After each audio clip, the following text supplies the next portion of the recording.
어느 교회의 담임 목사님이 부임을 했습니다. 교회 학교 예배 분위기를 보기 위해서 갔는데 6학년반 선생님이 참석하지 않아서 담임 목사님이 그 반을 맡았습니다. 6학년 아이들 성경 지식을 알아보기 위해서 여리고성을 누가 무너뜨렸느냐 질문을 했습니다. 갑자기 아이들이 조용해지면서 목사님 눈을 피했습니다. 목사님은 제일 똘똘해 보이는 아이에게 여리고성을 누가 무너뜨렸지? 묻자 아이가 울먹울먹하면서 내가 안 무너뜨렸는데요 했습니다. 마침 6학년반 선생님이 와서 일어난 일에 대해서 이야기했습니다. 선생님이 진지하게 목사님께 말하기를, 목사님, 제가 저 아이를 잘 아는데 쟤는 절대 여리고성을 무너뜨릴 애가 아닙니다. 말을 했습니다. 기가 찼습니다. 그날 오후에 당회가 있었습니다. 당회 도중에 목사님이 웃자고 교회 학교에 있었던 이야기를 합니다. 갑자기 당회 분위기가 무거워지더니 다들 심각한 표정을 합니다. 그리고 목사님, 우리가 결정할 것이 있으니까 잠깐만 나가 계셨으면 좋겠습니다 하고 당회원들이 의논하는데 고성이 막 들려왔습니다. 얼마 후에 목사님이 당회실에 들어가니 수석 장로님이, 목사님, 여리고성 이왕 무너진 거 어떻게 하겠습니까? 우리 교회에서 다시 짓기로 했습니다. 그렇게 말했다고 합니다. 목사님이 그 교회에서 행복하게 목회를 했는지 모르겠습니다. 오늘 본문 히브리서 11장 30절 한 절은 여리고성이 무너진 사건에 대해서 기록하고 있습니다. 히브리서 기자는요, 히브리서 11장에서 믿음의 선진들과 그들의 믿음에 대해서 줄곧 설명하면서 여리고성도 믿음에 의해서 일어난 사건이다 그렇게 기록합니다. 30절에 믿음으로 7일 동안 여리고를 돌았더니 믿음으로 돌았다 말씀합니다.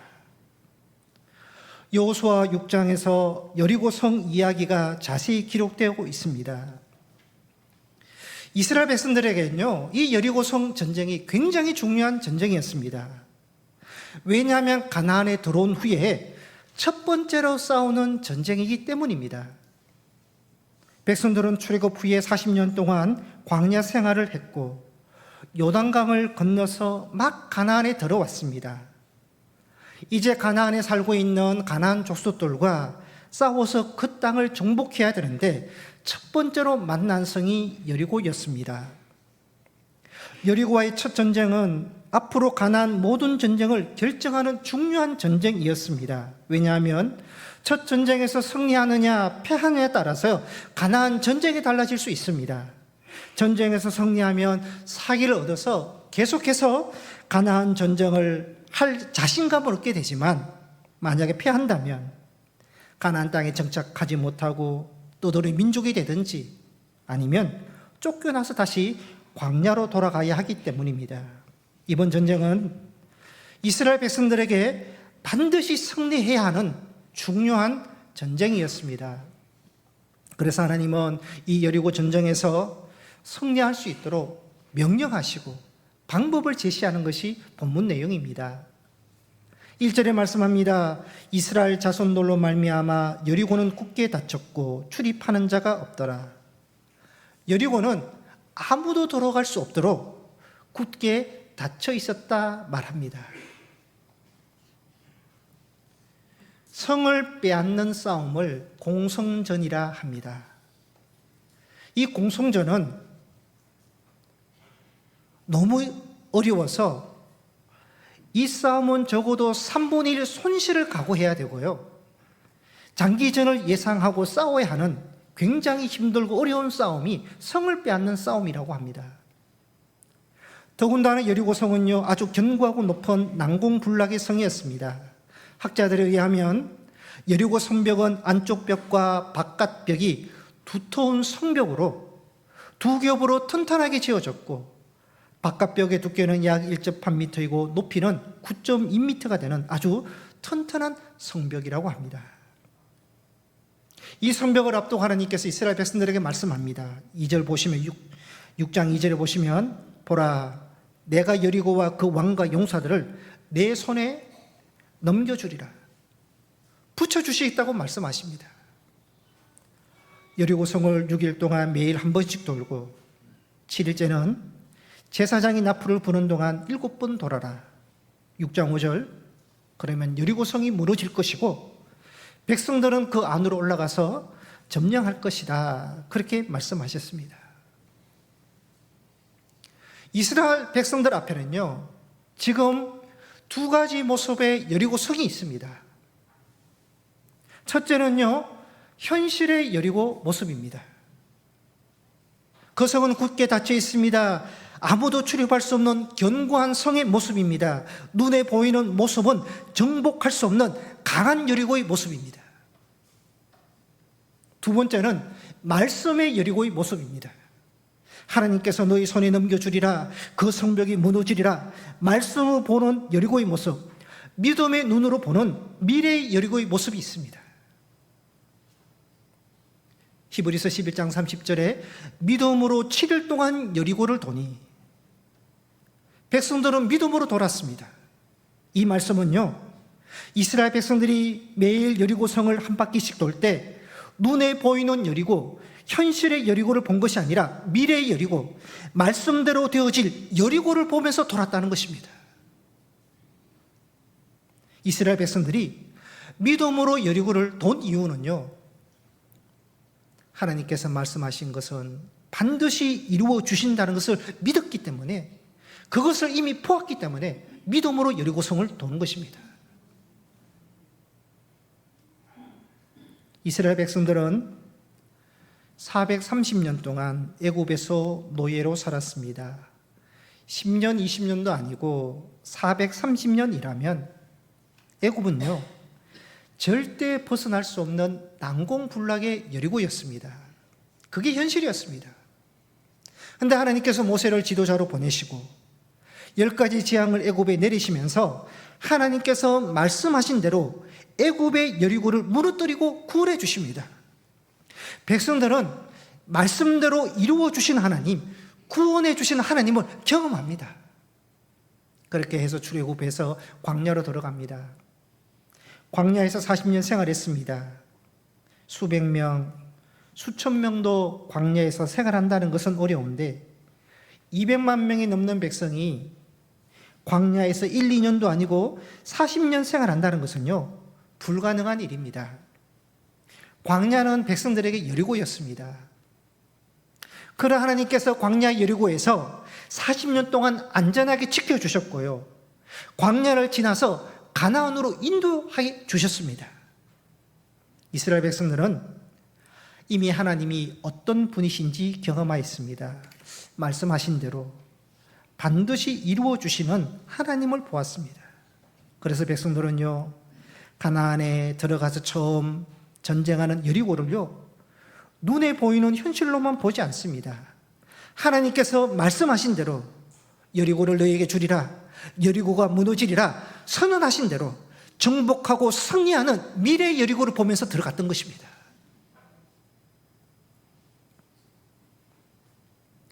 히브리서 11장은 믿음의 장이다. 믿음의 선조들의 믿음을 소개하고 있습니다. 믿음의 선조들을 쭉 소개하면서 히브리서 기자는요, 11장 1절에 모든 믿음의 선조들의 특징을, 그 믿음을 정의합니다. 1절, 믿음은 바라는 것들의 실상이요 보이지 않는 것들의 증거니 선진들이 이로써 증거를 얻었느니라. 믿음의 선진들의 믿음을 정의합니다. 그들은 현실은 보이지 않았지만 하나님의 약속의 말씀을 믿었고 그 미래의 약속을 바라보면서 갔다. 반드시 이루어 주실 것을 믿었다는 것입니다. 그랬더니 증거가 되고 현실이 되더라, 실상이 되더라 말씀하고 있습니다. 성도 여러분, 우리가 가져야 될 믿음입니다. 믿음은요, 말씀 안에서 보는 것입니다. 내 시각과 내 생각으로 보는 것이 아니라 하나님의 시각으로 보는 것입니다. 여러분은 여러분 자신을 어떻게 보고 계십니까? 여러분의 가정과 여러분의 자녀의 미래를 어떻게 보고 계십니까? 우리 교회의 미래를 어떻게 보고 계십니까? 여러분이 보시는 그 시각이 맞다고 생각하십니까? 그 시각이 하나님 보시는 시각과 같다고 생각하십니까? 하나님도 여러분과 똑같이 보신다고 생각하십니까? 믿음은요, 하나님이 보시는 시각으로 보는 것입니다. 현재의 내 시각으로 보고 판단하는 것이 아니라 하나님께서 행하시고 이루어 주신 시각으로 보는 것이 믿음이라는 것입니다. 우리는 우리의 삶을 돌아보면 하나님께서 어떻게 행하시고 이루어 가신 것을 이미 우리는요, 보았습니다. 경험했습니다. 고백했습니다. 그 하나님께서 동일하게 행하실 것을 믿고 바라보는 것이 믿음이라는 것입니다. 믿음의 사람은 주 안에서 보아야 하고요, 하나님의 말씀을 통해서 보아야 하고, 현실의 모습을 넘어 미래의 모습으로 보는 것이 믿음이라는 것입니다. 시인 에머슨이 이런 말을 했습니다. 믿음이란 종달새 아래서 그 새의 쥐저귀는 소리를 듣는 것이다. 믿음은 종달새의 알, 보이는 것은 종달새의 알, 그거지만 그 알을 보면서 새의 쥐저귀는 소리를 듣는 것이 믿음이다. 그러니까 알만 보는 것이 아니라 알에서 나와 날아다니는 새를 보고 새 소리를 듣는 것이 믿음이다. 현재에서도 미래를 보고 미래를 듣는 것이 믿음이라고 말하고 있는 것입니다. 다윗은 골리앗과 싸우기 전에요, 이미 승리의 소리를 듣고 나갑니다. 그게 믿음입니다. 출애굽한 이스라엘 백성들이 광야에서 우리는 가나안에 절대 들어가지 못합니다, 불평하고 원망하면서 현재의 모습에 머물러 있고 보이는 것으로 판단합니다. 그때 여호수아와 갈렙은 하나님의 말씀을 믿습니다. 하나님의 말씀으로 바라봅니다. 아닙니다. 하나님께서 그 땅을 반드시 주시고 그 땅으로 반드시 인도해 주십니다. 믿고 바라보았던 것입니다. 믿음의 사람은 눈에 보이는 현재의 모습 너머를 봅니다. 미래의 모습을 보는 자들입니다. 성도 여러분, 우리가 삶의 여리고를 만날 때 굳게 닫힌 높은 여리고를 보는 것이 아니라 그 여리고 성문이 열리는 것을 보아야 하고, 하나님께서 행하시고 이루실 현실 너머로 보는 그 믿음의 눈을 가져야 한다는 것입니다.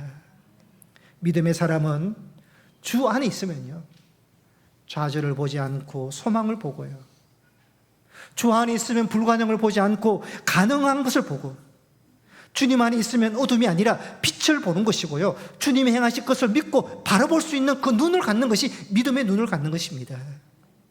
성도는 믿음의 눈으로 보는 대로, 말씀하시는 대로 이루어 주시는 은혜를 기대하고 소망해야 될 줄 믿습니다.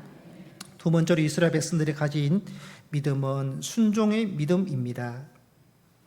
하나님께서 이스라엘 백성들에게 여리고 성을 너희에게 주리라 하시면서요, 그 성을 매일 한 번씩 6일 동안 돌고 7일째는 7번 돌아라 명령하셨습니다. 그 여리고 성을 도는 백성들의 순서는요, 맨 앞에는 무장한 군사들이 맨 앞에 있습니다. 그 뒤에는 제사장 7이 양각나팔을 들고 뒤따르고, 그 다음에는 언약궤가 위치해 있고, 맨 마지막에는 후군에 있는 군사들과 백성들이 뒤따르는 순서였습니다. 이 순서대로 백성들은요, 매일 한 번씩 돕니다. 7일째는 7바퀴를 돕니다. 제사장이 양 나팔을 길게 불 때 모두가 다 함성으로 외쳤습니다. 여호수아 6장 20절에 보면 성벽이 무너졌고 백성들은 성 안으로 들어가 점령하였다 말씀하고 있습니다. 이 여리고 정복 사건에서 우리가 본질을 놓칠 수 있습니다. 여리고 성이 무너진 이유는 백성들이 여리고 성 주위를 매일 한 번씩 돌고 7일째는 7번 돌았기 때문에 무너졌다고 생각할 수 있습니다. 물론 그 성을 빙빙 돌아서 여리고가 무너진 것은 사실이지만 빙빙 돌았다는 그 행동 자체에 있기보다는요, 백성들이 하나님의 말씀에 순종하였기 때문에 무너졌던 것입니다. 이런 생각을 해봅니다. 이스라엘 백성들이 여리고성을 돌 때요, 오른쪽으로 시계 방향으로 돌았겠습니까? 반대 왼쪽으로 돌았겠습니까? 백성들이 매일 한 번씩 돌 때 땅을 보면서 돌았겠습니까? 앞 백성 뒤통수를 보면서 돌았겠습니까? 하늘을 보면서 돌았겠습니까? 여리고성을 보면서 돌았겠습니까? 돌긴 돌았지만 도는 것 자체는 큰 의미가 없습니다. 하나님께서 돌라고 말씀하셨고 그 말씀에 순종하였기 때문에 무너진 것입니다. 백성들이 여리고를 도는 행동에서 여리고가 무너지는 능력이 나타난 것이 아니라 하나님의 말씀에 순종하였기 때문에 순종의 능력이 나타나서 무너진 것입니다. 말씀에 순종할 때 능력이 나타나는 것이지 행동 자체에 능력이 나타나는 것은 아니라는 것입니다. 목회자인 올스왈드 챔버스가 이런 말을 했습니다. 영적 이해의 황금률은, 영적 이해를 하는 핵심 황금률은 지능이 아니라 순종이다 그랬습니다. 여러분, 과학적 지식을 알려면 지적인 호기심을 가져야 됩니다. 그러나 예수님의 가르침을 이해할 수 있는 안목과 식견을 얻으려면 순종 위에는 길이 없다고 그랬습니다. 지적인 어두움은 무지 때문에 오고 영적 어두움은 내가 순종을 하지 않기 때문에 오는 것이다 라고 했습니다. 여러분, 영적 무지와 영적 이해는 순종에 달려 있다는 것입니다. 순종하면 영적 무지에서 벗어날 수 있습니다. 순종하면 하나님의 뜻을 이해하게 되고 하나님의 능력을 경험할 수 있다는 것입니다. 여러분, 우리 삶을 한번 돌아보았으면 합니다. 마지막에 여러분, 나의 삶에 대해서, 각자의 삶에 대해서 기록한다면 여러분, 어떤 삶으로 기록하실 것 같습니까? 내 삶을 내가 기록한다면 말씀대로 그래도 순종의 삶이었기 때문에 지금의 모습이 되었습니다 라고 기록하실 것 같습니까? 아니면 말씀 없이 하나님의 뜻과는 상관없이 내가 좋아하고 내가 선택하고 내 뜻대로 살았다고 삶을 기록하실 것 같습니까? 믿음의 삶, 말씀의 삶, 순종의 삶으로 기록될 것 같습니까? 아니면 믿어왔지만 그것과 먼 삶을 살았다고 기록될 것 같습니까? 어느 쪽으로 기록하실 것 같습니까? 여러분, 믿음의 사람은 내가 원하는 방식대로, 내 생각대로 내가 선택한 길을 걸어갔다고 기록되어서는 안 될 것입니다. 이렇게 기록되었으면 좋겠습니다. 하나님, 나의 삶은 그래도 믿음의 삶이었습니다. 그래도 순종을 통한 말씀대로 살아온 삶이었습니다. 그래서 하나님께서 나를 여기까지 인도해 주셨습니다. 그렇게 고백하고 그렇게 기록되었으면 좋겠습니다. 이스라엘 백성들은 말씀대로 성을 하루에 한 번씩 6일 동안 돌았습니다. 6일 동안 한 바퀴씩 돌았지만 여리고는 아무런 변화가 없었습니다. 7일째는 7바퀴를 돌았습니다. 6일 동안 매일 한 번씩 6번, 7일째는 7번, 총 13번을 돌아야 합니다. 7일째가 되었습니다. 한 번 돕니다. 두 번 돕니다. 6번 돌았지만, 12번이나 돌았지만 여리고성은요, 금이 가거나 흔들리지 않았습니다. 마지막 13바퀴 다 돌고 나서 제사장들이 7나팔을 불면서 백성들이 함성을 지를 때 여리고가 무너졌던 것입니다. 그러니까 순종 도종에는 아무런 변화가 없고요, 순종도 끝까지 할 때 무너지는 기적이 일어난다는 것입니다. 순종은 끝까지, 마지막까지 가야 하는 것입니다. 여러분, 일정 기간 우리가 순종할 수 있습니다. 새벽 기도도요, 한 주 특별 기도회는 우리가 할 수 있습니다. 주일 예배도 몇 달, 몇 년은 잘할 수 있습니다. 봉사도요, 믿음이 좋으면 10년, 20년 할 수 있습니다.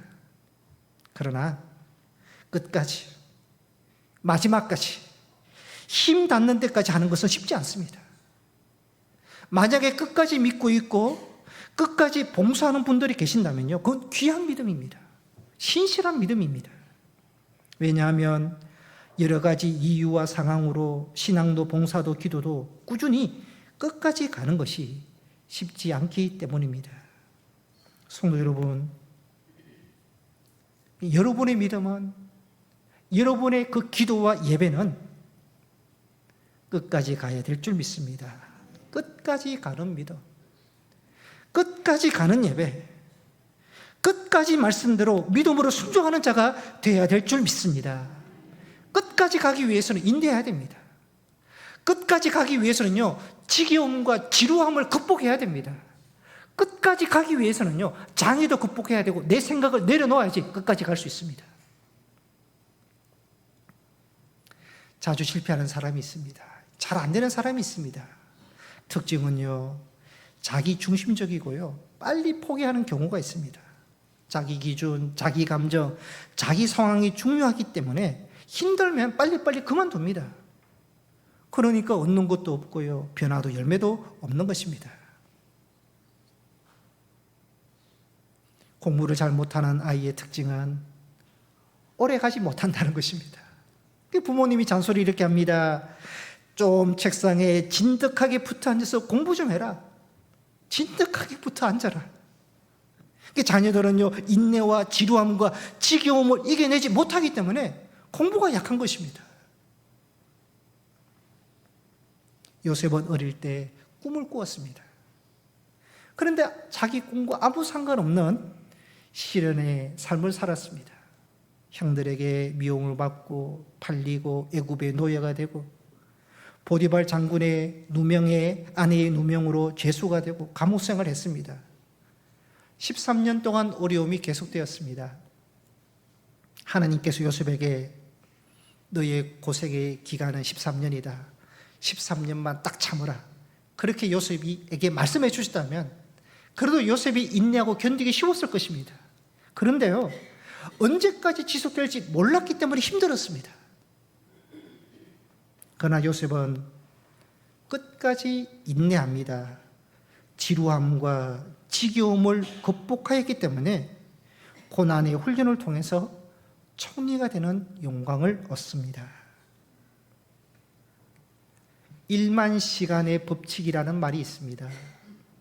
미국 콜로라도 대학교 심리학자 앤더슨 에릭슨이 처음 사용한 말입니다.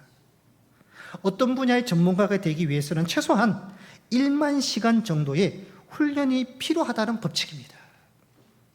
1만 시간은 매일 3시간씩 훈련을 할 경우 약 10년, 하루 10시간씩 투자할 경우에는 3년이 걸립니다. 세계적인 바이올린 연주자와 아마추어 연주자 간 실력 차이는 대부분 연주 시간에서 비롯됩니다. 그 우수한 집단은요, 연습 시간이 1만 시간 이상이 주어진다는 것입니다. 머리 좋은 사람, 재능이 있는 사람이 성공하는 것이 아니라 인내와 지루함과 지겨움을 잘 견디는 사람이 성공한다는 것입니다. 세계 피겨스케이팅 랭킹 1위부터 10위까지는요 13년 이상 피겨를 탔던 선수들이라고 합니다. 1위부터 10위까지는요 거의 예외 없이 13년 이상 피겨를 탔습니다. 그러면 11위부터 20위까지는요 10년에서 12년을 탔다고 합니다. 그러니까 랭킹 순위는 재능의 차이도 있지만 훈련의 차이였습니다. 세계 순위 1위부터 10위까지는 큰 차이가 없습니다. 이들의 차이는 어떤 차이냐?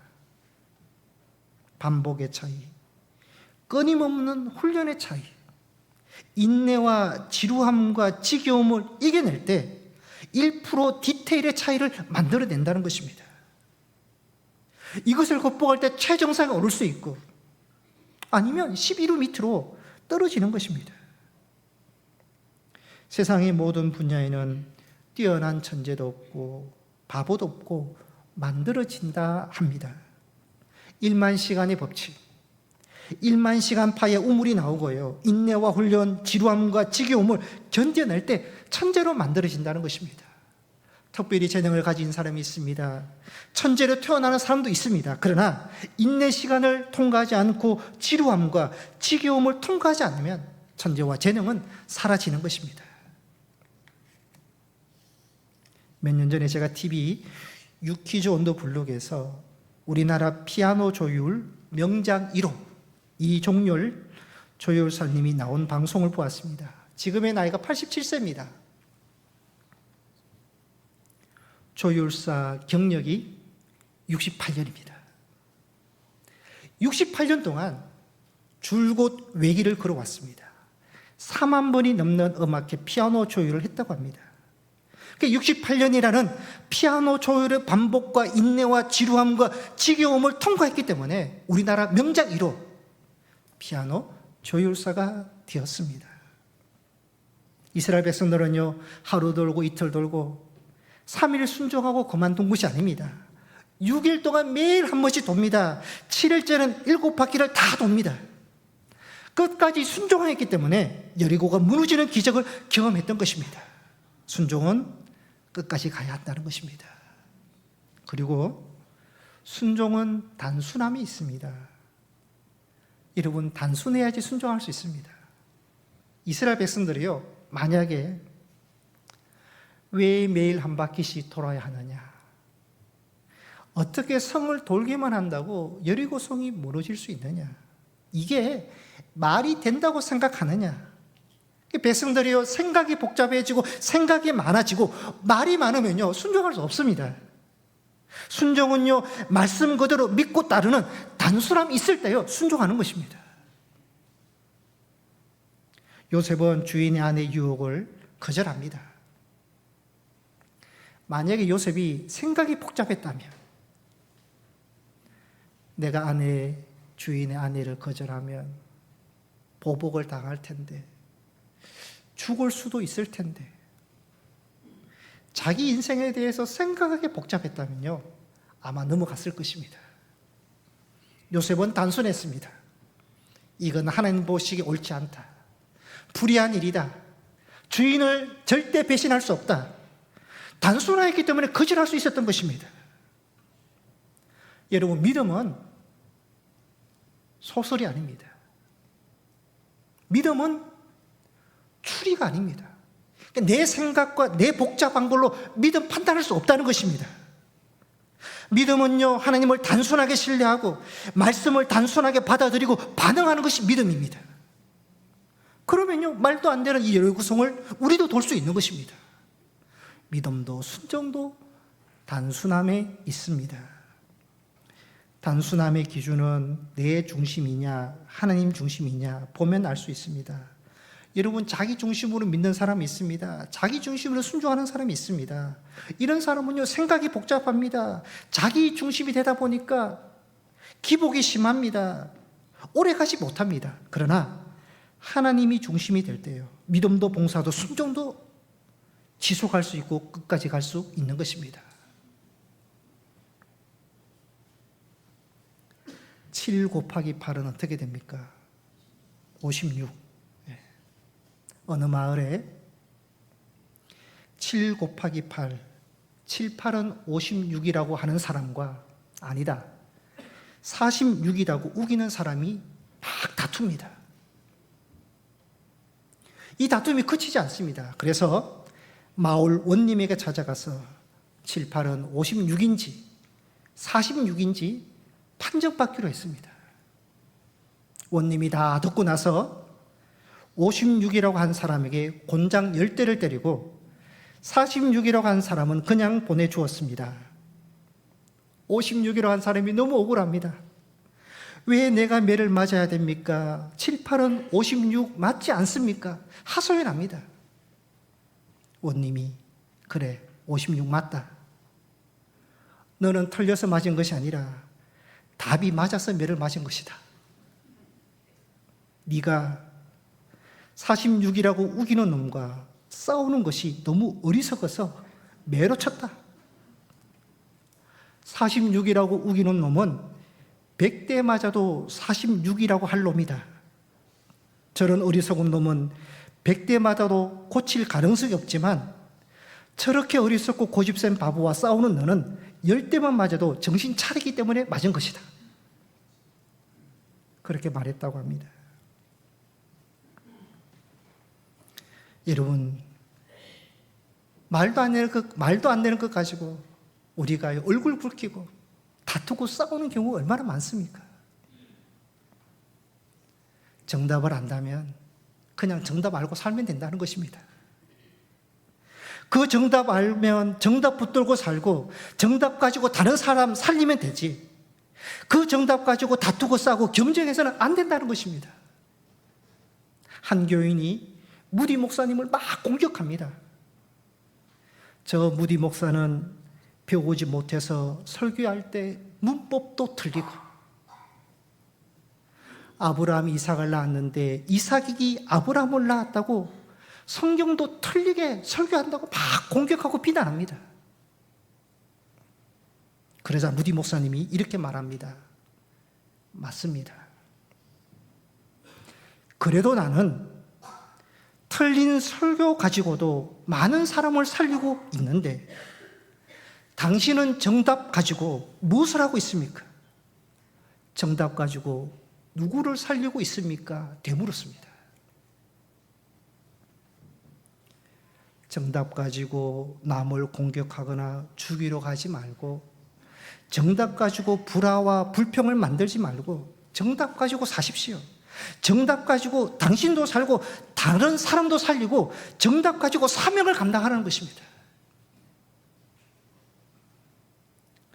사울 왕은 하나님으로부터 기름 부음을 받았습니다. 믿음이 있습니다. 정답을 가지고 있습니다. 그런데 사울 왕은요, 그 정답을 가지고 다윗 왕에게 창을 던집니다.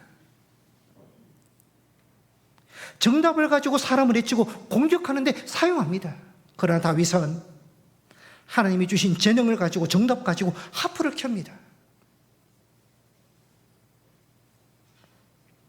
말씀을 요약하겠습니다. 성도 여러분, 우리는 어떤 믿음을 소유해야 하겠습니까? 오늘 말씀에서 우리에게 말씀하고 있습니다. 믿음은 현실을 보는 것이 아니라 말씀 속에서 하나님을 보는 것이다.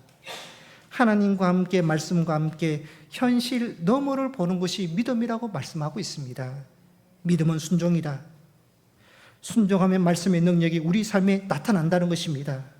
무너지지 않을 것 같은 여리고도 무너진다는 것을 말씀하고 있습니다. 여러분, 이 믿음의 정답을 가지고 사시는 여러분이 되시기를 바랍니다. 하나님이 주신 믿음을 가지고, 직분 가지고, 하나님이 주신 축복 가지고 나도 살고 타인도 살리고 공동체도 살리는 여러분이 되시기를 바랍니다. 이러한 믿음의 삶을 살아가는 성도님이 되시기를 축복합니다. 여러분의 여리고가 무너지는 은혜, 닫힌 여리고가 열리는 은혜, 여리고가 열리고가 되는 은혜가 있으시기를 축복합니다. 기도하시겠습니다.